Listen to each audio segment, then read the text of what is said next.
Don't worry. Yeah. Let's finish this Hamar, this donkey first. Afwan, Uthman. Yes, sorry. Thank you for that. Thank you. So after Umar, there was Uthman. Sahih? And it was appointed. It wasn't appointed. It was by Shura. It was by Shura. Tayyib. That's number 2. The third one and last one. How in Islam a leader is appointed? Bil ghalaba. Ghalaba. Meaning speaking about whom now? Ali? He's talking about Uthman before, but then he said third point. After that, who after Ali bil ghalaba? Now he's saying by ghalaba, he's now discussing as a third point, as he's going to justify ghalaba. Yeah, he did not mention Ali or what's going on. No, he didn't. Well, he's just talking about. He didn't really dwell on each individual companion. No. He said Uthman. Who came after Uthman? That's what my question. I'm saying a specific point. I didn't hear it properly. Okay, let me just repeat. Thank you. So after Umar, there was Uthman. Sahih? And it was appointed. It wasn't appointed. It was by Shura. It was by Shura. Tayyib. That's number 2. The third one and last one. How in Islam a leader is appointed? So just to clarify, he's not talking about the khulafa. He's saying the mechanisms through which. I know, but he said how. For some mention the name. Who is appointed? He gave the example of Shura. That's finished Shura. After Uthman. That sentence, I don't hear it properly. I'm just asking what he's saying. What's his word? Okay. I'm not asking anything deep. I'll read it. I'll read it out. So Sahih. Yeah. And it was appointed. It wasn't appointed. It was by Shura. It was by Shura. Tayyib. That's number 2. The third one and last one. The third one, the last one, as in this context, what constitutes legitimacy of a ruler is ghalaba. That's what he's saying. How in Islam a leader is appointed? Bil ghalaba. Ghalaba. Meaning I take it by force. So he's saying a leader is appointed. The third mechanism for legitimacy of rule is by taking by force. So he's not mentioning Ali at all. No. It's not that. Yeah. So he's just jumping. Yeah. So he's jumping Ali completely. That's what I want to justify. He's jumping. That's fine. And then he says after that bil ghalaba. Yeah. Okay. Let us say this appointed bil ghalaba. So should we listen to a little bit of it? Then we can comment. Yeah. Okay. Just a little bit. Just yeah. It's nothing there to listen to. Abdul-Malik ibn Marwan took it by force. And many of the leaders in Islam, I'm not talking about they're just or not just. I'm not talking about they're bad or good. I'm talking about the legitimacy of that leader. Because should we give him bay'ah? Should we obey him? Should we not obey him? We should obey him. We must obey him. Abdul-Malik ibn Marwan took it by force. Okay, I think it's clear what he says. Probably in the back. Okay, it's clear at what he says. Where he's going is clear. And again, a matter of legitimacy, he's confused about that. We discussed earlier. We don't know to repeat it. Secondly, let us assume he is right. Everyone after that by ghalaba, which is not true, but majority. Good, fine. What does this mean? What does it mean? It happened historically. It's a historic catastrophe. Is that revelation? Is that what came from Allah and His messengers? No. We discussed even Abu Bakr and so on, his claim by ahad and say it is not ahad, but even if it is ahad, is a mistake by Bakr, should be checked in the bin. So, if it is really by ghalaba, which is most the case in the case of the people after that, or there's some exception. Mr. Ali was the most perfect shura ever in Islamic history, and then we have a semi-shura in the case of Abdullah ibn Zubayr. We could say it's a shura, at least a trick way to get shura from Abdullah ibn Zubayr. Whatever we think, but it's not by ghalaba. He did not take it by force. People agree on him. He called for shura, and they agreed on him. Maybe he plotted and so on, but at least it looks like shura. So we have these two, and down the road, some people came also with shura and things like that. Yes, but few. After that, it's essentially ghalaba or essentially inheritance. With a document written as if it is an appointment for the previous Khalifa, it's really just inheritance. But because nobody in Islam ever dared to say the one now in charge has inherited from his father directly. Nobody said in Islam, by the way, like this verbally, because if they say that, it will be out of the Islam. So even in no case in Islam, as far as I remember, although it is irrelevant if it happened, maybe it's a major violation of Sharia. It never happened like here when the Queen died, Queen Elizabeth. Someone on Buckingham Palace came on the veranda. They said, "The Queen is dead. Long live the King." That's it. He inherited it automatically, according to the inheritance law. It transferred to him automatically. It's just announced. You don't ask people for bay'ah. They were the first meeting. He said an enactment and so on. It's a ceremony. That's the ceremony about it. But he got it by inheritance. In the history of Islam, it was never like that. It was never like that. Nobody dared doing it like that. مات الخليفة يعيش الخليفة الجديد. All they announced, the Khalifa is gone. His son, who has the ahd was given by the previous Khalifa to this one, and he has taken over according to ahd, not to inheritance. This is cheating. It's essentially inheritance, but never given the clear name, a legal formalized name as inheritance. So that's it. So after that, all of them, like by ghalaba, by de facto inheritance, while de jure it is ahad, and all these things, writing a document, and all this BBS. Jamil, fine. What does this say? It doesn't say nothing. It does say the Ummah deviated. And this is one of the reasons of their decline. So why it's mentioning it when we talk about legitimate or not legitimate? But because this definition, he regards us make them that. Meaning, essentially what he means is that they are ruling really. Yes, they are ruling by force, by the sword. Yes, physically they are ruling. But also Genghis Khan was physically ruling and defeating evil rulers who were elected. Defeating emperors who inherited empire in China. Is that legitimacy? No. It's de facto power. Yes, he had power. He's a conqueror. No doubt about it. Nobody will doubt that. But that's not what we're discussing on Islamic law. Because in Islam we have a revelation which is declared haram and halal, which we will be questioned yawm al-qiyamah. That's it. So what's the difference? So all that what he's coming with it is irrelevant. It happened historically, yeah, historically. It's a historical catastrophe. It's a blunder. It's a mistake. Should not be taken on board. It was taken, okay. But the result, we paid the price. We started decline and never recovered. Genuinely, fully recovered. Because we never went back to Shura, never went back to Ijtihad. I never went back to Quran Sunnah in its totality. Bits and pieces, tearing it apart, hiding something, publicizing something, exactly like the Jews.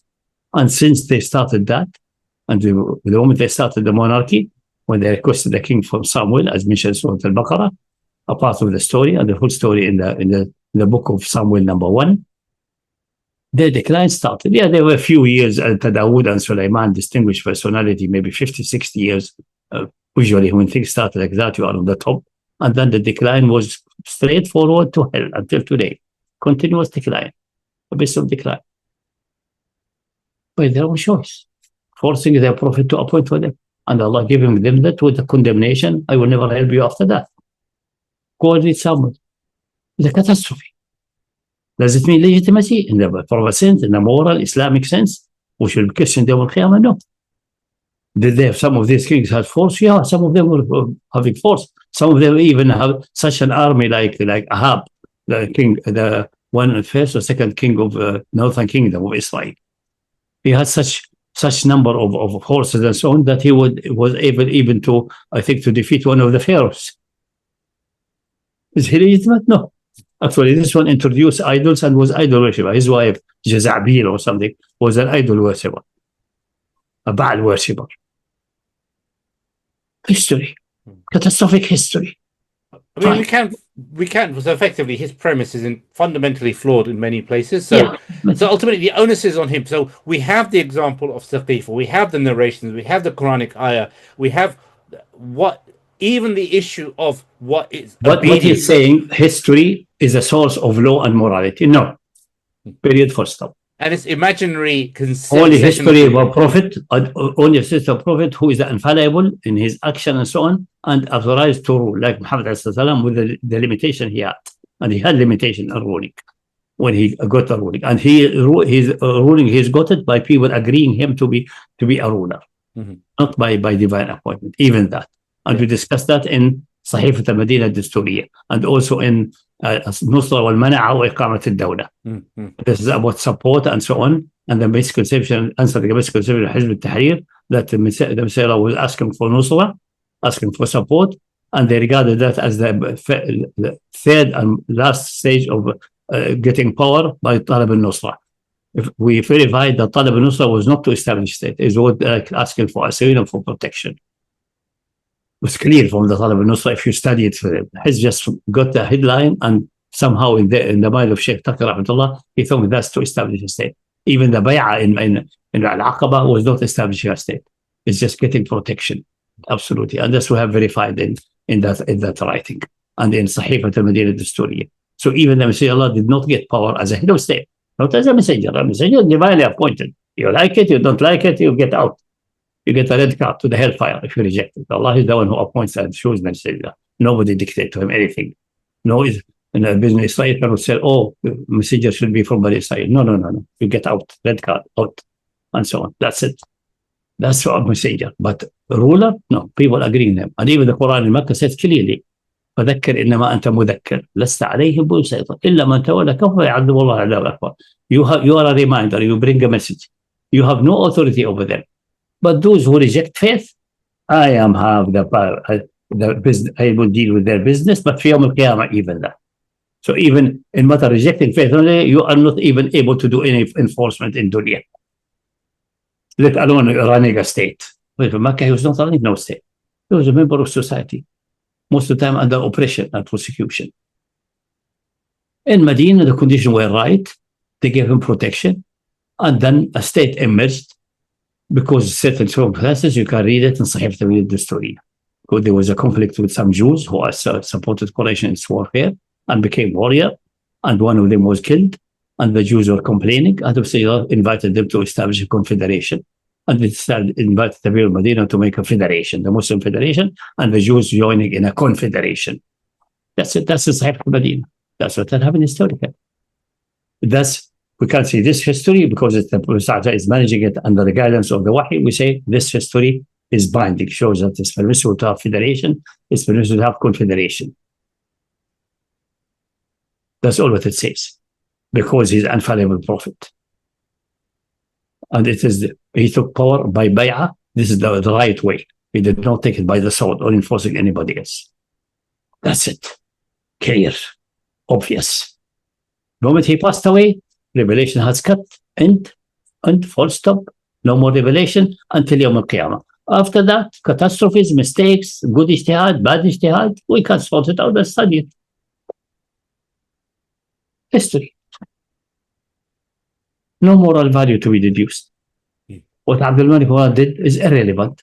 All what you can say when we study him, that he is a very evil munafiq kafir who even Al-Hajjaj, the bloody tyrant Al-Hajjaj, did not dare attacking the Kaaba with the catapult, with a modern, if we have modern time, it will be artillery. And he told Abdul-Malik, I cannot defeat Ibn Zubayr except if I put a catapult. So I can't do it. Say, no, don't worry, do it. Put the catapult. And he catapulted the Kaaba and demolished it by order of Abdul-Malik Marwan.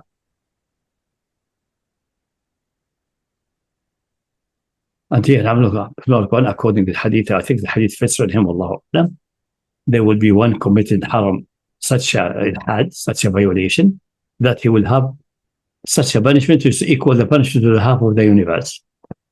Most like Abdul-Malik Marwan. What does it mean? Can you do anything except condemnation? Condemnation on ground of what came from the messenger, not on ground that he established power and so on and have a great kingdom. If you praise him for that, then you are on the way making history is one dictate morality and so on. No. And that you are going to the law of the jungle. Might is right. Because he was successful and he obviously killed Ibn Zubayr and he ruled Makkah and ruled everyone, forced everyone in his knees. This success means he's good. That's the law of the jungle. Not what Allah subhanahu has revealed. Allah has not revealed the law of the jungle. What he revealed is cancellation of the law of the jungle. Not in a supporting of the law of the jungle. Okay. I'm going to skip to when he discusses briefly about voting, if that's okay. I mean, because most of the most important things for the listener, you're more than welcome to watch the old video. There's nothing much of substance in there. There's no substance here, but anyway, it's important for us to give them substance. That's it. That's it. I mean, if there's anything further to comment, I'm just want to skip through. I'll skip ahead. Any other way is not from Islam. What's with the other way that's mentioned about that? No, the other way after the Messenger of Allah is not from Islam. No. No, sorry, I'm Sheikh, because I've skipped ahead. Okay. I'll keep it quiet just for a second, so I can isolate a good soundbite. No. It's your only other way. The other way is established by the Prophet. The question that we may have a misunderstanding, we need to scrutinize narration, we need to work harder, yes. But that's it. The issue he discussed with Abu Bakr, the appointment, claim it's an appointment. I said it's not an appointment. And even it's an appointment, I said clearly, then Abu Bakr is wrong, and you have to take this point of view, put in a bag, and put it in the rubbish bin. Even if Abu Bakr, Assalamu alaikum wa rahmatullahi wa barakatuh. That's it. Simple. So all of that is that whatever he concludes, what have been Tariq al-Islam is irrelevant. Is either complying with Quran and Sunnah properly, then it is already Islam, but based on revelation and the action of Prophet, or it is not complying, then put it in a bag and dump it in the rubbish can. Nothing else. In the theory, how to do it, practice, how to carry da'wah, how to do a party, how to do opposition, that's how to carry da'wah and how to confront tyrants. So the way to do it, that's political struggle. That's an area which has plenty of ijtihad, and the people differ in ijtihad. Muslim Brotherhood different than Hizb al-Tahrir, this different than that. That we can discuss. That's another issue. But that's when we discuss what the meaning of legitimacy in Islam. We have a yardstick, revelation, not history. That's it. Yeah, I'm just going to skip ahead now. So skipping right to 640. He mentions monarchy just to see if there's anything substantive there. There's nothing substantive, but it might just be good to say. Let us see what he says. We leave it. واضح? These three categories of appointing leadership is bil ijma' in Islam. ما في dispute about it. So he's saying these three categories, the three categories that he mentioned earlier, is ijma'. No, what meaning the three categories in ijma'? The entire premise of his thing, which is by inheritance, leader appointment, and so on. You know, the entire premise, so inheritance, leader appointing son, shura, and ghalaba. No, it is not ijma'. Yeah. The many scholars who said the leader appointing his son, the first one to object to that, to Muawiyyah's action, are many Sahaba, including Ibn Zubayr, including Abdul-Rahman ibn Abi Bakr, including Abdullah ibn Umar. All of them objected. Abdullah Umar, being a weak person, he caved later on and submitted to the reality. But initially he refused. And even Muawiyyah sent him 100,000 dirham. That's a bribe, and he rejected it. The weak one, Abdullah ibn Umar.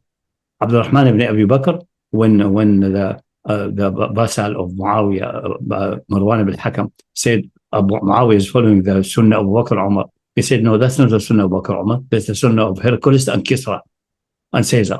No, we don't accept that. And then the guards of the ruler of Medina, Marwan al-Hakam, the guards attacked him to take him to prison. He ran away and entered the house of Aisha, his sister. Is Abdurrahman, the son of Abu Bakr's sister, brother of Aisha. And the guards did not dare violating the house of the Prophet. That was still a big no. And then Abdurrahman al-Hakam was restored just to swearing against Abdurrahman. So we have, that's also in Bukhari's these narrations, well established. And in other books also what I mentioned, because people, most of these donkeys, they regard Bukhari like a Quran. It's not a Quran, but it is there. So there's objection from Sahaba. So how can be ijma'? No, ijma'. Never happened, because the moment one of the Sahabi dissent, there's no ijma' at that time, and any ijma' later is irrelevant, because ijma' later cannot, if they don't comply with the previous ijma', it is an invention. It cannot be. And if they dispute, then the later generation may choose one of that and make ijma', but doesn't make it binding. It's a matter of ijtihad. But it never happened. Physically, it never happened in history. So all of this playing the term with ijma'. This is so-called intellectual. Standard Madkhali. They always say that ijma' to not rebel when they ignore all the evidences anyway. Exactly. I mean, just for the sake of, because there was a bit where he discussed. And sometimes it's a blatant lie. You remember in the book of Tawheed, we discussed the claim of Ibn al-Wahhab that the definition of ilah, a deity, is that what he is worshipped. He said boldly the ijma' of linguists and scholars. His Sheikh Ibn Taymiyyah is not having this point of view even. let alone the majority of other scholars and linguists. And he boldly says it's ijma. Sometimes they lie blatantly, or they are so blind or so ignorant, they don't know the other point of view. But in that case, in the case of Abdul Wahab, is almost certainly he's lying, and his follower coming later, 1 or 2 generations of his sons and grandsons are, I think, boldly lying. It cannot be ijma. Because their beloved Imam and Sheikh and Lord Ibn Taymiyyah has another point of view. He didn't say that a deity is the one who chooses worship. He said deity is the one who has such a characteristic that he's worthy of worship. That's another definition altogether. So, yeah, they're not very discerning, especially in this area. The objective is not to be discerning; is to do it, as you described, a smoke screen. Yeah. To that's justify exactly. But they took that from the Jews and Christians. The Jews say this is the ijma'. The Sanhedrin said that. Look at the Talmud. It's Sanhedrin agreement. Khalas, that's it.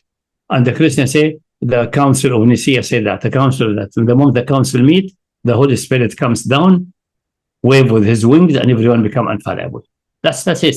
That's essentially what they are. The common people think that's what happened in the Congress. Today they've got direct normalization has probably opened up Hasbro to them as well. Yeah. So Hasbro is sloppy, so these guys. Any other way is not from Islam. By monarchy is inheritance. When we say monarchy, it's by inheritance. This is the same. But when we say the shab, the community, the society, they will appoint. They're voting. This is not from Islam. Aslan, I think this is fake. That's all rigged. All rigged, yeah. No, that's rigged or not. That's not the issue. The issue is the Ummah having the authority. How it is expressed is a matter of ways and means. The only way conceivable is that they come in one place. If it's a small community, like a city, like a city-state of the Greek or Medina, they come in the masjid. And they discussed. Open outcry. That is enough. The size of the community is like that. Suffice. And everything is public. There's nothing secret or secret ballots. But when nation become very big, and we assume theoretically that everyone is having, like later Islam, after all, Sabiqin, Awwalin, Muhajirin, the distinguished class died out and so on, everyone is equal to anybody else by necessity. There's nothing distinguish anyone giving him 2 votes against 1. But all the arguments that the scholar should have more votes and this is all nonsense. Because the Quran is very clear. Amruhum shura bainahum. And shura meaning everyone equal to the other one, unless you have a clear evidence saying this one outweighs this one. And we have the example in Uhud when the majority said we go out instead of fighting, make a guerrilla warfare in the streets. And the other point of view, the point of view of the Prophet, he was in the minority, he complied with the majority decision. So even though the messenger will not have more weight, otherwise he should have 70,000 votes, 100,000 more, and he balanced everything. No, he doesn't. So he had the same vote like anybody else. But later, when nation became bigger and so on, they needed some way to express the voting. That's the point of view. So by consultation.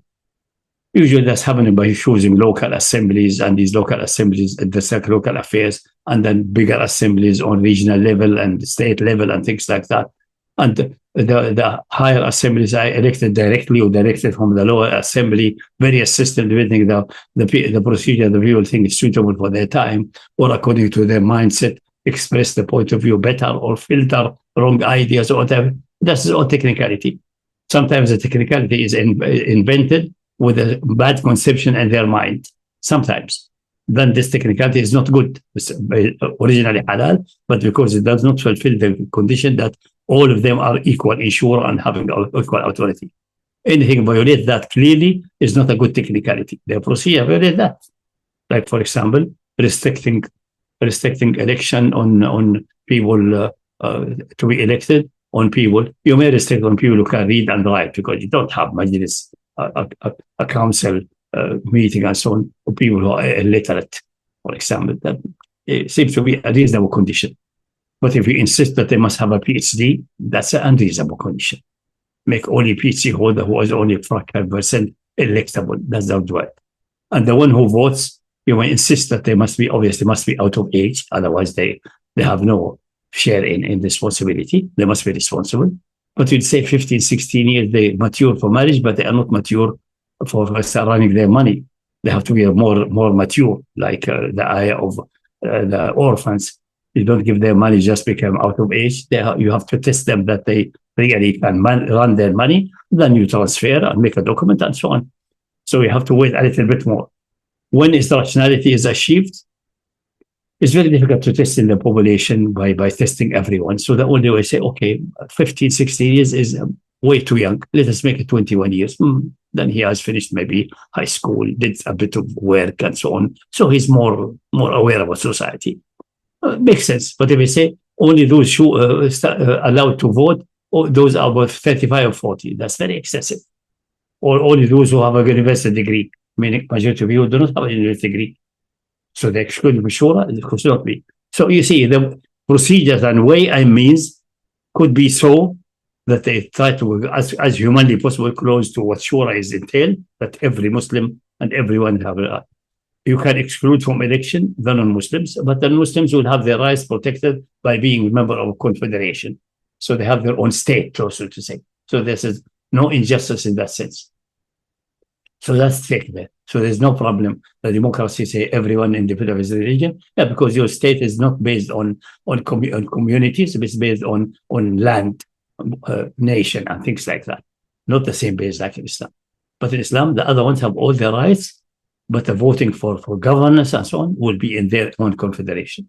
Otherwise, they are full citizenship rights having that. So that's now it seems to be since hundreds of years, maybe 500 years, 1,000 years, the only way to express shura, especially in controversial issues, is by voting. And the voting, sometimes it's for various reasons, to give the people the opportunity to express them without being prosecuted or feeling any danger. It will be blind voting. They put your point of view or the name you choose in a box, so that issues with personal conflict will not come with them. But in many occasions, you don't need the rebuttal. You vote openly, yes, no, yes, no. Most things, but some things it is advisable to make it secret voting, so it avoids instability, like choosing a person. It's very difficult to wait, but outcry of the name, because you would, in that case, your friend expects you, one of your friends expects to vote for him, but you internally know that he's not qualified. If you say no, it will cause problem. But if you put secretly another name, nobody knows. And if he asks you, I chose you. You can't even lie if necessary, not to break the relation with him, something like that. I mean, these technicalities, these have to be done in a rational way. You have to be reasonable. That's ma'roof. You have to work in that. But ultimately, the best what we have developed in the recent 300-400 century is voting. We claim voting will be rigged. That's a problem. But how to counter that problem? Again, making the voting secret, where the secrecy is better for non-rigging, making certain controls, double-checking, things like that. You have to find ways and procedure. Not saying there's no voting. So how you would do the consultation? If you have to consult 10 million people.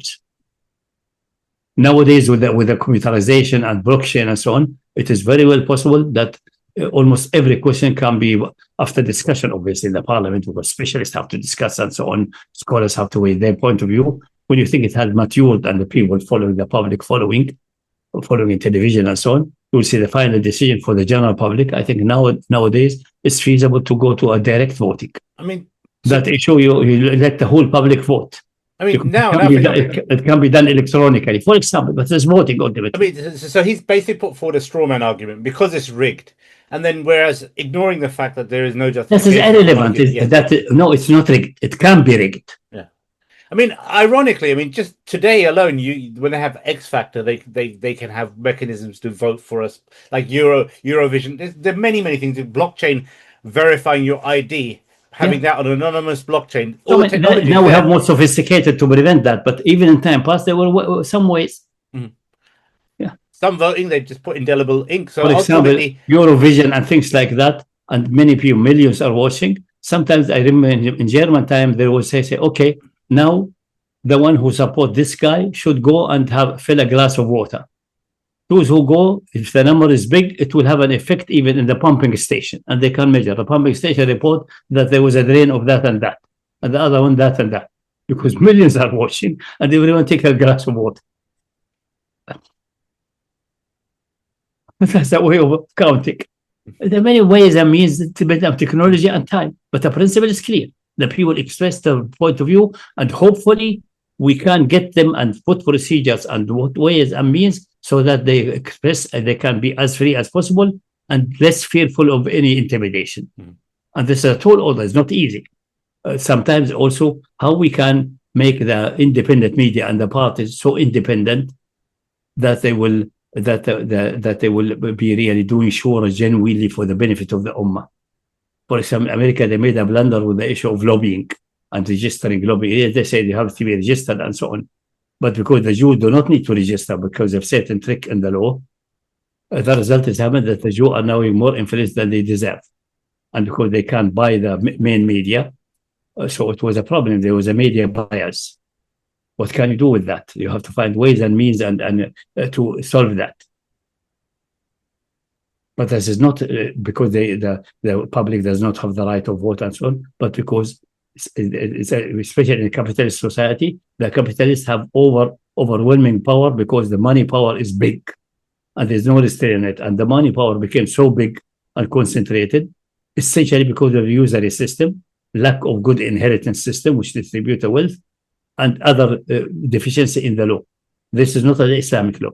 If Islamic law is applied properly, there will be no such a concentration, and even the one with high wealth will have much less effect. They are obviously, if you have money, you have more influential. Yeah, I mean, ironically, he's putting a straw man argument against a consultative approach and has deferred to a system which has manifestly led to misery. I mean, look at you, England. We're in England right now. The monarchy, the feudal system was misery for the people.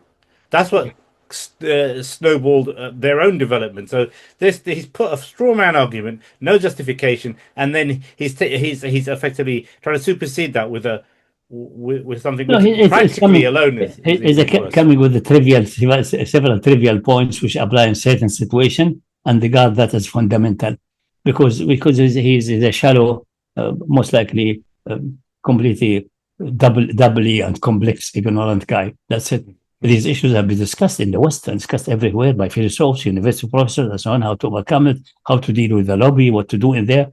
And some suggest solutions, some look deeper and say, we cannot accept somehow finish the capitalist system. So it's not possible. It's a big dispute, definitely. There's a problem, but because we are dealing with human beings, that Allah gave them the order to consult between themselves, does not mean everyone will comply.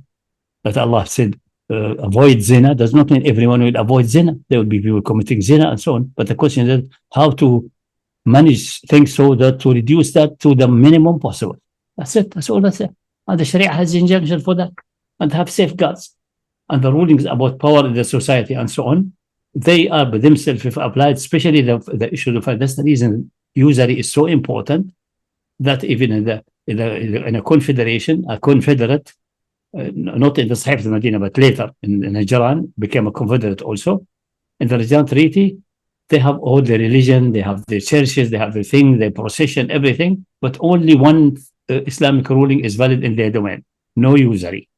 If they do usury, whoever take usury will be killed, and if they all do it together, then they have broken the covenant. They're out of the confederation. It's so important because usury, money become earning by its own being money, is a catastrophe. At the beginning, it appears to be sweet and accelerating development, but ultimately it accumulates into a catastrophe and lead to consideration of money and establish your banks who their job is just take from you your deposit, give you 3-4%, and lend it out with 8%, and the difference is their earning. And with time, they make more money, and who is making the money? The bank and the bank owner. And both sides, the receiver and the lender, they lose. And the intermediate does. And then you have powerful banks which work with hundreds of billions and trillions. And the owner behind the scene are the one controlling. And then they can buy media, they can buy this and so on. So the rigging and plotting in the West, and then they can buy loyalty, they can help you in election. That's always obviously in a big country to do a campaign, you need ads. Okay, ads have to be paid, unless you put a law and find some way that you can make television ads and so on, and they allow that for free, but that has a difficulty. A certain difficulty, but has to be somehow, someone should think about that. I'm talking about technicalities, all of that. These problems there because you are dealing with human beings. That's it. And everywhere. But basic Islamic ruling will guarantee that will be minimal. And ultimately, because the Bay'a contract, if you don't apply properly, like the hadith, take your sword and exterminate them. If you don't do, then you will be miserable serfs. That's it. Also, Sheikh, you know, ultimately, you mentioned, like in previous instances, that the Bay'a contract is an agreement between the Ummah and the Khalif, the prospective Khalif. The Ummah can come up with, for example, say, okay, listen, we need to do, for example, big governance versus less intervention. Nowadays, modern societies, you insist on utility. Many things of that should be, many skeletal things should be established in a constitution. But that would be the thing that would be effectively the contract. So the point is, even something like this, for example, you could say, in every borough, we're going to allocate this. Yeah, absolutely. There's infinite way. We go discussing the details. We need a century to discuss it because but the point is that it's a within human endeavor. So rather than this entire straw man that, because it's rigged up, because it's ineffective, let's go to, that's like saying, I can't get a decent babysitter, so I'm just going to throw my child into a den of wolves. Yeah. Because that's what monarchy is, the comparison to something that's actually going to be some kind of consultation. Exactly. But these people, these are hired voices. Yeah, they're hiding behind terminology. They're just like the Hasbro. They hide behind terminology. No, we justify tyranny. That's it. That's it. But that's his driver. His brief. This scumbag has been given a brief. These are your Hasbro talking points. Justify us whatever matters. No, but there is a point there, but the point is not the way he represented. Human weakness is there. And some systems are not capable of weeding that out because they have fundamental errors like the capitalist system because the usury system. The whole economy is based for 300 years since the Islamic Bank of England is based on debt economy. You borrow to build, to invest. Not you save, and that what save and come with other people together and make a company and put your money and watch it like a hawk and will let it work and build buildings, pay fair salaries and so on. You say, I will work with other people's money by borrowing. Yes, I give them a bit of interest, but I'm earning much more. And the bank must be in between. That economy will ultimately have wealth. We see in America, few 100 to 500 milliardaires, and the rest are maybe few millionaires, and the rest are nil.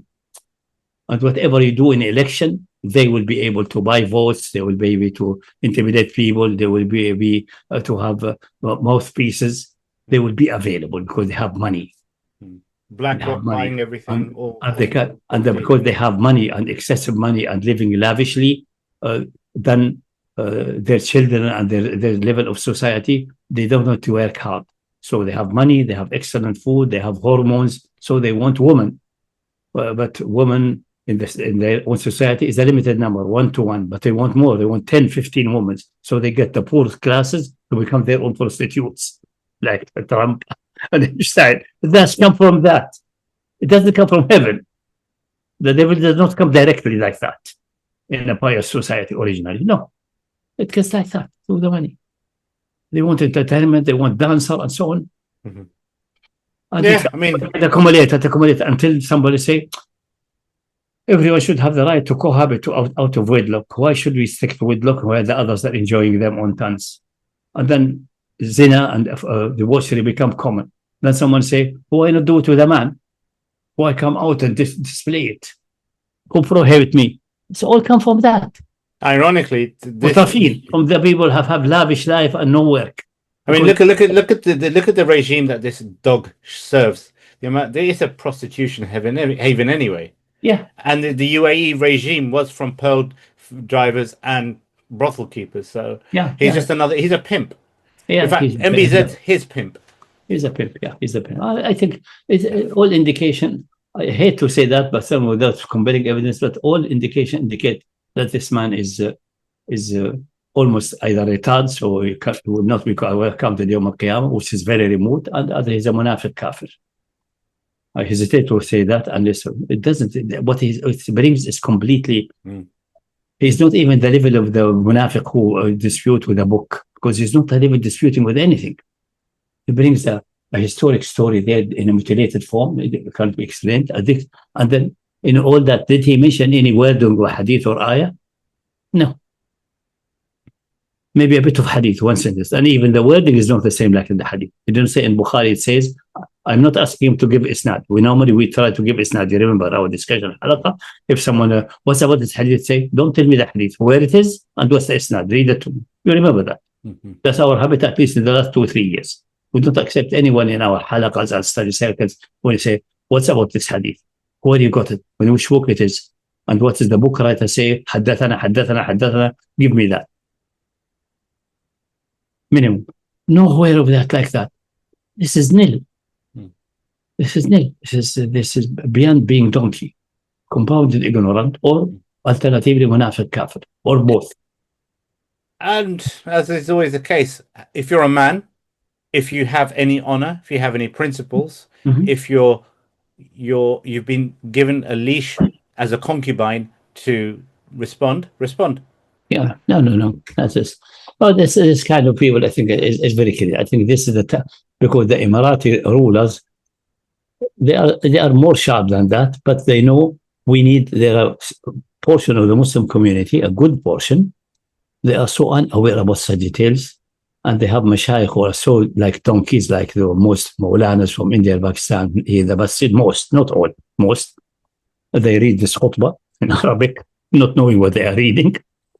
And because the Hanafi madhab insists that khutbah must be in Arabic, okay, fine. And most of the masajid, except few exceptional ones, have even a dars before that, which is in Urdu. Allah alam, the dars is at a very low level even, about but nice to the parents and tasbih and so on, barely anything political there or society related. And these are available mashayikh, and the common people coming for salah, pious, good Muslims. Yeah, they know salah is obligatory, they do charity, they are nice in Ramadan, they are better than the common Christian around them. That has been proven 1,000 times.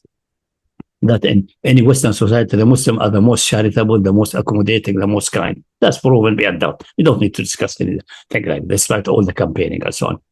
But they are completely zero in matter of knowledge. Especially deep issues like governance and so on, these deep issues. Humanity are fighting about that from the beginning of time. So they know a good section of Muslims are like that. So they choose someone who's a donkey like that to confuse them. Just keeping them confused. We don't convince them they're good and bad. They got convinced. I don't know what to say about Emirat. I don't know what to say about Trump. I don't know what to say about that. The confusion is enough for them. Some savvy people like Ikhwan and so on, then have someone more sophisticated discussing with them or attacking them, but the best attack in that case, because they don't have people qualified to that level. They have sometimes few, like Rabi Madkhali himself and so on, who seems to be sophisticated and scholarly, but generally they don't have enough, so they attack them. They did that coup d'etat, they did this war and killed the people. They are terrorists. They attack in this benefiting that a good majority of Muslims are afraid to be involved in terrorism and being prosecuted without knowing what's going on. They are not really clear in their mind of these issues. So that's it. And then have few selected who come with sophisticated arguments in certain situations. But this is very little. So they really have the benefit because they have some scholarship there in the universities inherited over generations, some scholarship or fake half scholarship. They have something Rabi Madkhali and so on. But Emirat did not have. They don't have anyone of you can compare with Rabi Madkhali and so on. Rabi Madkhali is the type of munafiq alim al-lisan, a munafiq who's scholarly, who know how to state the ayah, take them out of context, or if things become hot and he cannot do anything, he jump from one issue to another issue, or the third issue, to get a discussion of his masters. That's what they have. And we have to catch them in every direction, but you have to clarify everyone and so on. And the best thing is that this is not really worth any response, but we're responding now, so we can explain the hadith of Saqeefah. We mentioned the summary of it. We mentioned how the appointment happened to Abu Bakr, what's the best analysis for the historical data. And we didn't mention the point of view of the Shia. Say, theoretically, it is, but it cannot be established on the Islamic Aqidah probably. There's no evidence for it from Kitab and Sunnah. But it is a possible point of view. Because that Allah can appoint Imams, yes, He can. He has the power, He definitely. But did He do that? Is that anywhere in Sharia? It seems to be not. Imams are not like prophets, which can be appointed only by Allah. You cannot choose it or you cannot object to it. Imams, He made it to the people to choose. That's what it is. That's what is it. That's the answer to the Shia. But we're not to discuss sectarian issue now. That's another issue. And that's what we discuss is enough. As I said, as a general rule for everyone listening now, fundamentally, anyone discussing any Islam, my Islam say, tell him, what do you mean Islam? Where is this? Quran, Sunnah, or the act of the Prophet until he died? No, Abu Bakr, Umar, don't tell me those. Either they did it according to what has been established until al-yawma akmaltu lakum dinakum, or not. If it is that, then it is that what is there. All they did is they interpreted it in a nice way. We thank you very much. We learn from you and benefit. If it is not, then as I said, with all respect to Abu Bakr and Umar, put it in a bag and dump it in the rubbish bin. Open and clear. If it contradicts that. It must be either this or this, or partly and partly, because they're human beings, they make by a complex issue, they make an ijtihad, some aspects they get right, some aspects less. We take the right, but how we do know is right? Go back to the normative time. That's until the Prophet passed away. That's the normative time. 1 second after that is not normative time. It's human interacting, hopefully with good intention, hopefully as close as Quran Sunnah as possible. It's only hopefully. We have to scrutinize it based on that. Taking it as if it is Quran Sunnah, this is a catastrophe. This is telling Allah subhanahu wa ta'ala, you did not complete the deen and you lied to us in the Quran. That's it. If you want to say it boldly and shamelessly, that's the way to say it. That's the way to go. And we should stick to that principle everywhere. And anyone coming with the sneaking and so on, Abdul-Malik, Marwan, my mother did, my grandfather. Listen, is that a prophet? Is there a revelation? No, it can't be. There's no prophet after Muhammad. Okay. And the deen complete, it says clearly it's complete. And no revelation until Yawm al-Qiyamah. So what has been revealed is enough until Yawm al-Qiyamah. It may be very deep and you need work and hard work and stress your brain for 10, 20 years. I don't mind. And if someone has stressed and got us a result, mashallah, jazakallah khair, you did the job. But we have to scrutinize it. We can't take it that because you spent 20 years working on it and analyzing, assume that you are right 100%. No. If you detect anything which is not right, we can discuss with you. And you go, check with the Quran and Sunnah. And so that's the way to go. The system is clear. And Allah said it hundreds of times. I left you with the book of Allah. It is the rope connected to heaven. Hold to it. And I left either the Sunnah. When he said Sunnah, I said my family. My family is clearly, the full hadith says, don't be bad to my family.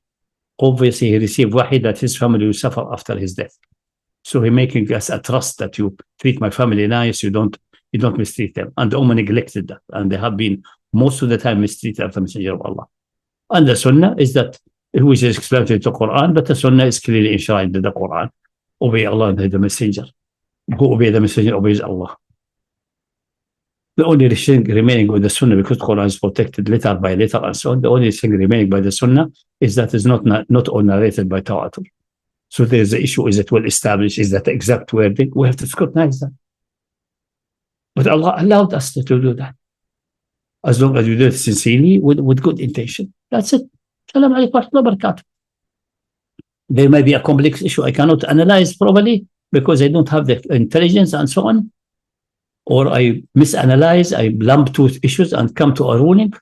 Someone after me say, okay, Mas'ali did Allah well in this, but in this issue actually he regarded the issue is like having the subsection A, B, C, but actually the section D he missed. Okay, Jazakallah here. Add this, let's develop further. But add it how? And develop it how? Normative time. Not Abdul-Malik ibn Marwan, not my grandmother. No, that's it.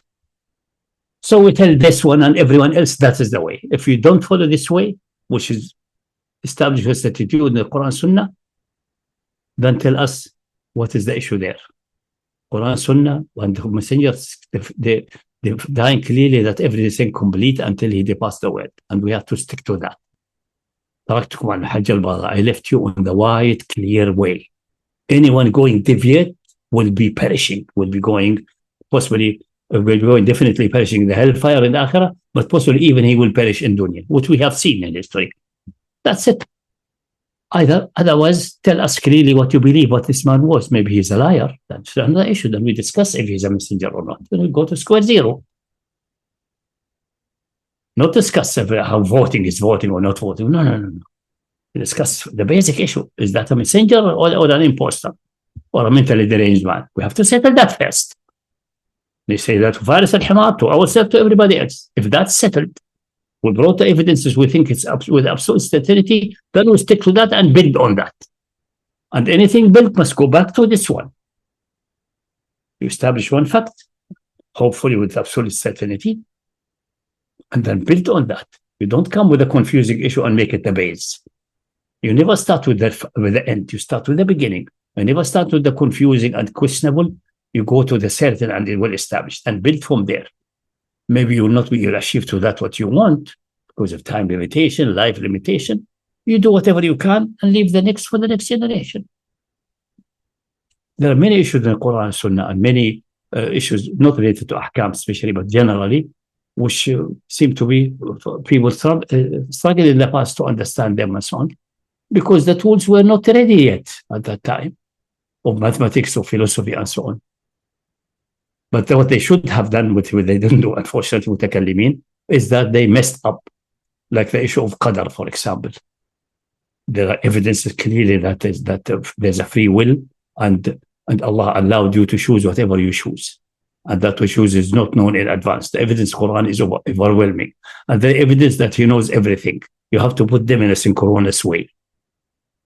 Unfortunately, the majority either said that's know everything, so this is knows what you are doing in the future. So there's no free will by necessity. Say, no, it doesn't because it's this and this and this.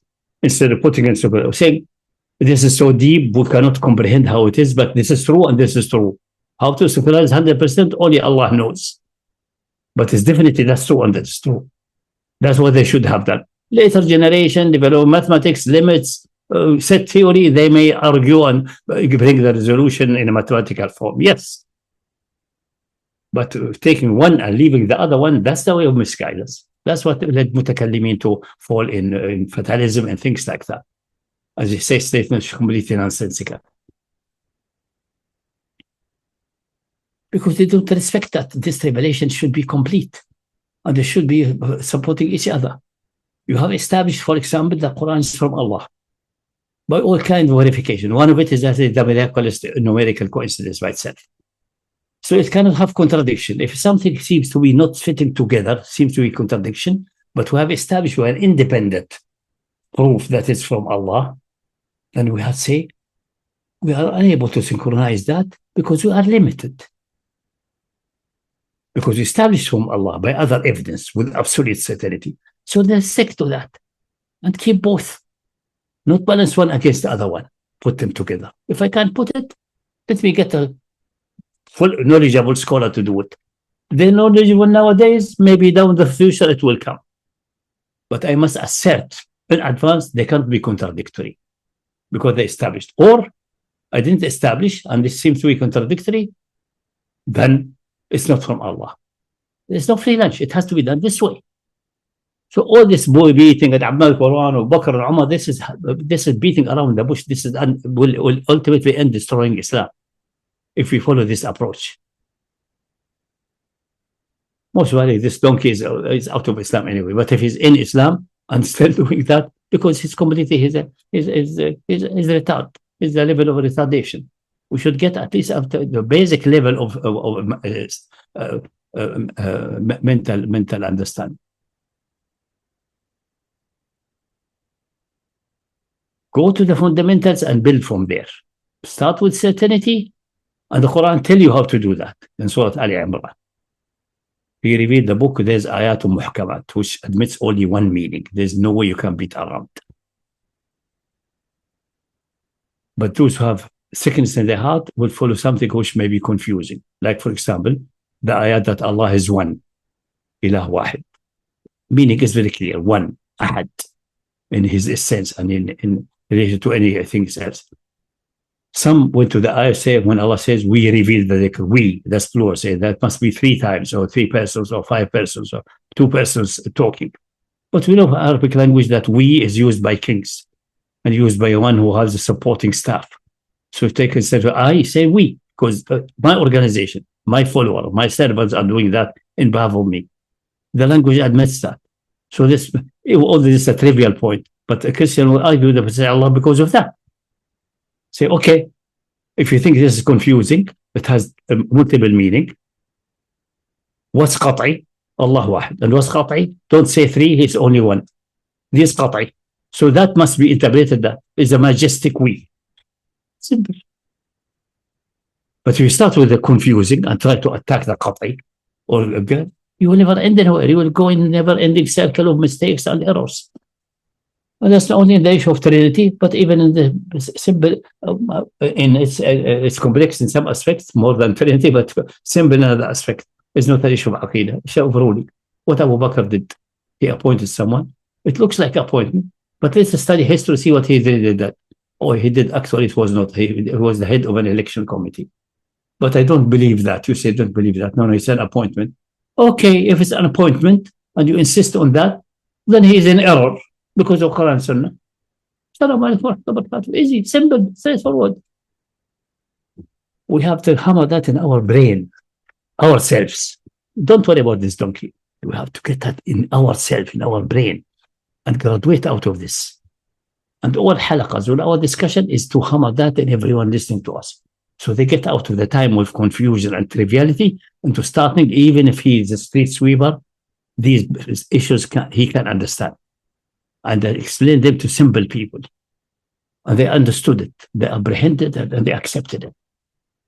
And they have similar discussion with some so-called scholars, and they started sneaking and going around because they are munafiq. I remember I had once a discussion with a Pakistani scholar in the 90s, more than 20 years. He was visiting here as usual. They visit. After that, after the terrorism and so on, their visits became less because they don't get easy visas. And we discussed and so on, and came to that's maybe that's I'd say, but Muawiyyah did. I say, you know, Muawiyyah, this and this. He started smiling and say, oh, no, some scholars say that, some scholars. I knew that, and he's having a shu'bah. He's a munafiq or whatever. When say scholar said scholar that. If there's any clearer than he's debating against the valid Imam, which all the Ummah Shi'as agree that's it, except few Khawarij. And history proof would be undoubted that he's a valid Imam with a valid Bay'ah Ali ibn Abi Talib. Then he's Baghi, he's rebellious. And then the hadith clear that Ammar ibn killed by the Fi'a Baghi, narrated by more 25 Sahabi. Most chains are correct, it's excellent tawatur. Even Muawiyyah could not even attack the hadith. It was mentioned to him. They said, we did not kill him. Ali, the one who killed him. Established. So he's Baghi. So no, it's ijtihad. He made a mistake. How can you be Baghi and sinful? And hadith says clearly, Ammar calls him for Jannah and they call him for the hellfire. Ijtihad will not get you to hellfire. He must be intentionally doing something criminal. Now, from these hadith, we don't conclude that it's the munafiq kafir. We have to have further evidence, which we have in our coming book, and already we discussed in the channel. So when he mentioned Aisha radiallahu anha, the man is insisting on error, or he doesn't know these things, or he doesn't want to know them. And if you bring anything in his front there, he will fill his ear with his fingers. They don't want to listen. Which is the disease of many of them, all the way up, including their Imam Ahmad bin Hanbal.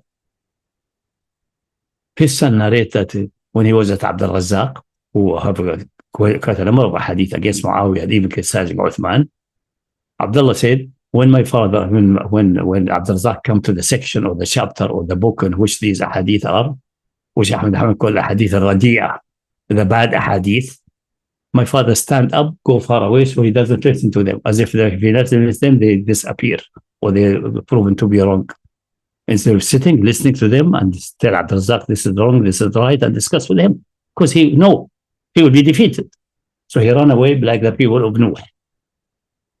Close their ears. We don't listen to you, Noah. Don't disturb us. That's their imam. I hate to mention these things. I prefer leave people in their graves. But if it comes to that level, and their follower, alleged follower, say, all scholars say that, Ahmed said that, said, stop here now. No, stop it. We have to. The Ummah now has reached the bottom in decline. Luckily, we are getting out of the bottom slowly. The bottom was maybe 100 years ago, the real bottom. But we're still not out of the bottom in a significant way. We're still being attacked and hammered everywhere. On that side, we have to sort our act by saying, not say, oh, the enemy is attacking, the Jews are doing. They couldn't have done if you are in the right order.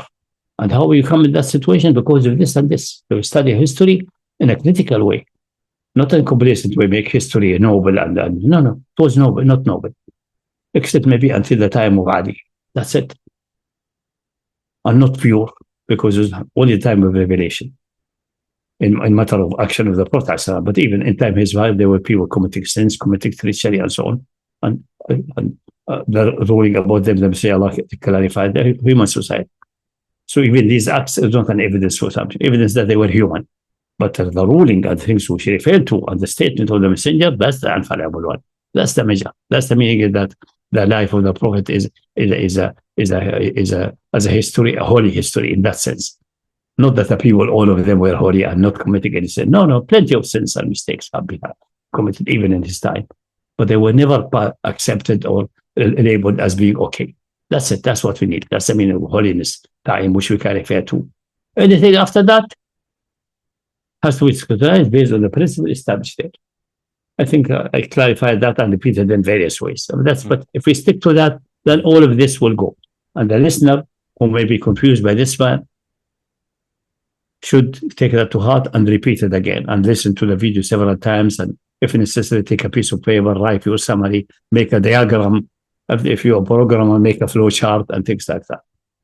Start. There's a man who known historically well established that he existed and claimed to be a messenger. And they brought a text which is called Quran. Is protected up to the last letter that it came from him.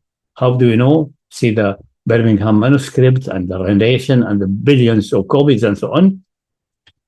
Now, is he the one who differentiates Quran from him? Is he from him consciously or unconsciously, or from the devil, or from Allah, or something else? We analyze. Quran claims it's from Allah, the creator of the universe, and put certain criteria into it and make certain challenges. Did anyone respond to the challenge? No. So there's one good solid evidence. There may be sufficient by itself. But then now, with the computer age, we are lucky. We find numerical coincidences which is impossible to be accidental. One may be accidental, but all of them, almost like 15, 20 there. Numerical coincidences. Then we have the number 19 with miraculous aspects. Plenty of things. Then we are defeated. It can't be Muhammad, neither conscious, subconsciously. From the devil. Why should the devil do that with all these injunctions as good as that with Christianity? Some Christians say it's the devil because this way the devil is undermining that the Son of God has died for us. So, okay, the devil is able to undermine Allah's message and bring miraculous things which defeat that message. That's a very questionable aspect. Meaning you, so-called Christian, they're not Christian, Paulinian actually. You are essentially making the devil equal in power to Allah. So you are not monotheist. Or not Trinitarian, you are a dualist of the various type, like Marcion. That was a bid'ah at that time, a kufr at the old time. Go back to that. So say, no, we don't believe what the church says. We're not believing that. We're believing what Paul said. And actually not Paul, clearly, but his follower, Marcion. That's another. Then we discuss Marcionism from philosophical point of view. Remain only from Allah. That's established. Alhamdulillah, we go from there. What the Quran says, and we build from that. That's certainty, uncertainty, uncertainty, uncertainty. As much as we can. There are confusing issues, they may be difficult. We try our best, but we know it can be done. I cannot do it now, but it will be done in the future. And the Quran says that clearly. We show them our ayahs, meaning miracles, and also ayahs of the Quran, the meaning of revelation, in themselves and in the horizon, until they know it is the truth with certitude. Not immediately, bit by bit, one by one. It's good. We don't need Faris al-Himar or the Emirat to divert us from the clear way. If we start this clear way, we'll be on a clear way. If we deviate from that, we'll be both irrational and not on a clear way, or in a dangerous way at least. And every time an issue like that is raised, go back. Is that really a messenger, or we are fooled by an imposter? Check that every time and never stop checking. Every time we'll get more evidences besides the old ones. And we have experienced that through history. And the way it's spreading now in the world. So that should be our focus. Enough rant or wave or whatever it is, I think we stop here. I think we did that. But anyway, this is nothing really there to respond to, but because this guy is obviously appointed to confuse a good section of Muslims, there's an opportunity to clarify the things which he tried to confuse us about it. And I think we gave some cover. So I advise everyone, you have at least the three, 4 chapters of the book of Tawheed, and it's also translated. You have a Saqeefah. I'm not sure if it's translated. I think it's under translation or finished. We have Saheefah Al Madina is already translated. We have Talab al Nusrah. It may be translated, but it's only a limited issue. Is that the Messenger of Allah looking for Nusrah, which is evident in tons of ahadith by tawatur, is actually not what Hizb al-Tahrir thought by mistake, that he's looking to establish a state. No, he's looking for an asylum to protect and carry his da'wah. And the state emerged later as in Saheefah Al Madina by natural means. And he became the head by election, by people agreeing on him and making with him contracts, with a non-Muslim contract of the Saheefah Al Madina in writing. Muslims by shaking hand or allegiance or witnessing that he's the messenger and accepting him as a commander and ruler. And the seerah is very clear. We discussed that in Saheefah Al Madina. But that's what gives you the certitude you need as a general Muslim. The fine points about election and voting and so on, that needs scholarly work. Definitely ways and means are complicated. Can we apply for blockchain? Alhamdulillah, the blockchain voting can be done in such a way that's immutable or unfalsifiable. Alhamdulillah, ni'mah from Allah. Was that available 30 years back? No, it was not available. Now it's available. We use it. We study it and see the pitfalls and aspects. Like any way that means. That's it. In time past, the scholar said, Hajj is obligatory only if you have a mean of travel and you have enough support money in your hand. Mean of travel, say if you own a camel. Nowadays, a camel will not be a suitable mean of travel in this world situation. Most likely, you need to have a car or you have enough money to buy a ticket with a plane, both ways. That's the mean of travel. If you have that, then it's obligatory. We apply at the time according to what's available of technology and ways and means. Simple. And we develop there. But some tyrants, some kafir who usurped the power in the Muslim world or were given the power by foreign enemies like Britain and America and so on, they wanted to confuse Muslim and divert them. That's it. And pretend that, we have credential. We ought to be your rulers. You ought to obey us on Islamic ground. Not to obey us because we are making achievement or creating jobs. If they say that, say fine. Then we account you creating jobs and so on, yeah. Then we treat you like the Western people treating their own government. The governments are not ruling because they're ruling what Allah has revealed or not. They don't acknowledge that. But they are ruling because they are giving the people their rights, their protection, trying to get jobs and things like that, like Trump saying jobs. So we can, if the Amarat saying that's what we are ruling because, okay, fine. Let's account you in this ground. We'll not ask you about Islam, but don't mention Islam and ask for obedience because of Islam. No, don't. Say we have achievement. We developed these high rises. We created jobs. We accumulated wealth, which is benefiting you. We have no taxes. Oh, that's a good achievement. We accept that. And we may be willing then to surrender some of our rights of vote and freedom and so on. But it's a good deal. No problem. If you like that. But it has to be said clearly. It's a deal.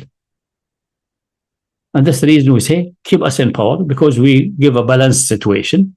Yes, we don't give you those freedoms available in America to that extent, but in return, you are not taxed. We're getting money elsewhere, maybe by killing some Sudanese, but who cares? It's not an Islamic cause. It sounds perfect. No problem. We have no problem with that if they said that. But they said, we are serving Islam. We are legitimate ruler.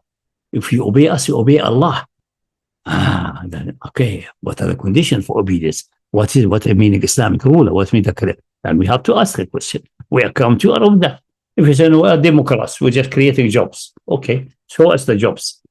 We're spending the tax money properly for their own benefits. Show the tax bills. That's it. That's all what you are asking for. We're not asking more than that. Tell us what you are really and ask for obedience and keeping the peace and so on, keeping you in power, enjoying women, whatever you're enjoying. In return for that, what you gave to us, achieve it. Not because of belief and something metaphysical and akhirah and obedience to Allah. No, not this one. Because you are not in that. You are lying. That's what I'm telling Al Saud and so on.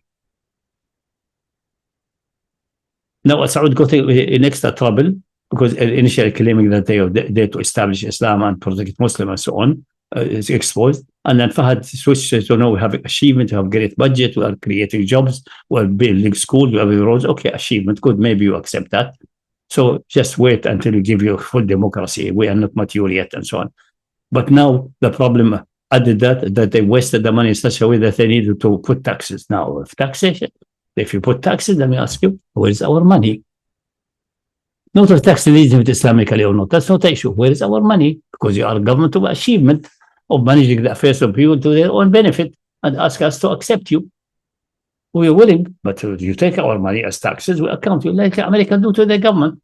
They never said, the American government and Constitution never said we rule you because that will bring you closer to Allah or far away. It's never mentioned. We rule you because that you are the right to be ruled, the government of the people, for the people, by the people. That's it. And the accounting is based on that. Nobody asking the American government, are you moral or obedient to Allah or not? It's never mentioned. Although some people play sometimes with the feeling of some minority in this way. But that's a play. And it's exposed by most people. That's just a playing people have. In Islam, it's not like that. A government is Islamically legitimate with these and these conditions. If you say you want our obedience, not because of democracy, not because of that, because of Islamic aspects, then we have to comply with Islamic principles in at least a minimal way. There's no free lunch. Okay, inshallah. I think that's good. But these people want to rule and enjoy everything and so on, and claiming you cannot rebel against us because this will be a violation of Allah's injunction. No. Sorry, guys, it's not true. We are not rebelling maybe at the moment because we are unable to pull the sword. But when we are able to pull the sword, we'll exterminate you on Islamic ground. Or we are not able to rebel, or we are not wanting to rebel because until now the achievement and the life is tolerable. But if we are poor or marginalized in some big areas in Saudi Arabia, we have the right to rebel on democratic and life benefit grounds because you are ruling on that ground. Don't come with a BS of that you are legitimate according to Sharia. No, you are not. You are lying. That's what telling them. That's it. Okay, I think it's better we stop here today. Yes, inshallah. If there's anything in the future, I think from this Hamar, I think the whole thing what he addresses is just so disgustingly, unless there's an opportunity to explain. Today, the opportunity was to explain what happened in Saqeefah and so on. It's a rare opportunity. Luckily, it came and we could get it there. If anything, I say we can explain something fundamental, important, and again, drill these fundamental principles everyone's head. That's an opportunity. Otherwise, we should ignore it because it will be wasting life and so on. And there will be always someone who should open a gap which we can attack, not to attack him, because I don't think he's worth the attack anyway, but to elevate the problem and the confusion, because the Muslims are 1.5 billion in the world. Definitely hundreds of millions of them are confused. They need to get the education. That's an opportunity. That's our target, not this donkey. This donkey can live, can die, is irrelevant. But will not change anything, will not advance anything. But the important is that the Ummah gets things clarified which had been confused or covered by treasonous scholars. And I said, let me stress again, the majority of scholars or Ahbar and Ruhban, and even the majority of so-called mystics and Sufi and so on, majority, not all, the majority are traitors. And they're out for dunya and money. That's it. Don't be fooled. Allah says clearly about Jews and Christians, and there's no reason to think that you are better or less or worse than Jews and Christians. It's the same. We are human beings like that. And then we will studying and doing scholarship because they want to make money and they want to have position. They not study to know what Allah wants and bring it to the people so that they will be aware about Akhirah and prepare themselves for Akhirah and run dunya nicely and cleanly. No, not for that purpose. The same with medicine. Few people study medicine because they feel kindness, feel that humans need treatment, and they can contribute to that. Very few. The rest of them, this is a profession which makes me life well established. I have good income. I can have better life than the average. That's the reason they study medicine. Not to be kind to humanity, or serve the sick and heal them, and please Allah subhanahu wa ta'ala by that. Majority is not like that, unfortunately. It shouldn't be like that. But that's how humans are and how the devil is working. Don't forget, the devil will work until Yawm al-Qiyamah. And the struggle will be continuing until Yawm al-Qiyamah. And Faris al-Himar, number 2, number 3 will be coming until Yawm al-Qiyamah. That's it. Okay. We'll call it an end, inshallah. And inshallah, concerning if we have insulted anybody or say something nasty, then we have to ask Allah forgiveness. That's the usual dua at the end of a session or majlis, which the Prophet instructed us to do in any majlis with there are plenty of talks and so on, which some of it may be not the proper 100%. You should conclude the same. سبحانك اللهم نستغفرك ونتوب إليك. اللهم صل على محمد وعلى محمد كما صليت على إبراهيم وعلى إبراهيم في العالمين إنك حميد مجيد. وبارك على محمد وعلى محمد كما باركت على إبراهيم وعلى إبراهيم في العالمين إنك حميد مجيد. وتصبحون على خير والسلام عليكم ورحمة الله وبركاته.